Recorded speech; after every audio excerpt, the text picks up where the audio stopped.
ছাত্র জনতার গণ অভ্যুত্থানে ক্ষমতাচ্যুত সাবেক প্রধানমন্ত্রী শেখ হাসিনা ও তার মেয়ে পুতুল সহ ১৬ জনের বিরুদ্ধে মামলার অনুমোদন দিয়েছে দুদক। অনিয়মের মাধ্যমে পূর্বাঞ্চলে ৬০ কাঠা প্লট বরাদ্দের প্রমাণ পাওয়ায় ১২ জানুয়ারি রবিবার দুদকের প্রধান কার্যালয় থেকে মামলার অনুমোদন দিয়েছে কমিশন। মামলার বিষয়টি নিশ্চিত করেছেন দুদকের মহাপরিচালক মোহাম্মদ আক্তার হোসেন।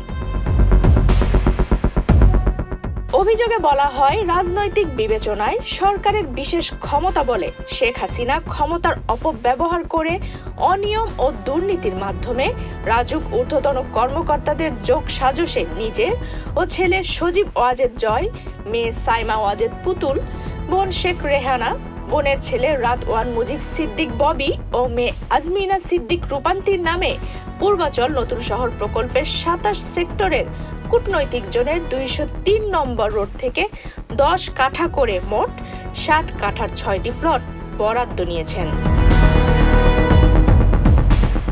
দুদক গত ২২ ডিসেম্বর সাবেক প্রধানমন্ত্রী শেখ হাসিনা এবং তার ছেলে সজীব ওয়াজেদ জয়ের বিরুদ্ধে ওঠা $৩০০ মিলিয়ন বিদেশে পাচারের অভিযোগ অনুসন্ধানের সিদ্ধান্ত নেয়। তার আগে শেখ হাসিনা ও শেখ রেহানা পরিবারের বিরুদ্ধে বিভিন্ন প্রকল্পে ৮০,০০০ কোটি টাকা দুর্নীতির অভিযোগ অনুসন্ধানে ৫ সদস্যের একটি অনুসন্ধান দল গঠন করেছে।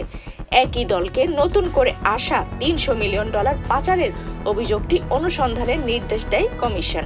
সবগুলোই অনুসন্ধান পর্যায়ে রয়েছে বলে জানা গেছে।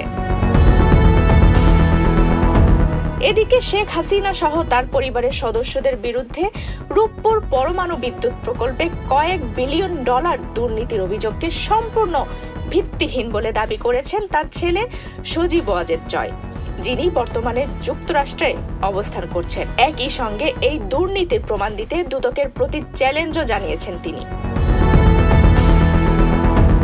জুলাই আগস্টে হত্যা, গণহত্যা সহ মানবতা বিরোধী অপরাধের অভিযোগে এবং গত ১.৫ দশকে আওয়ামী লীগের শাসনামলে গুম খুনের অভিযোগে ২ মামলায় আন্তর্জাতিক অপরাধ ট্রাইব্যুনাল থেকে শেখ হাসিনার বিরুদ্ধে গ্রেপ্তারি পরোয়ানা জারি করেছে।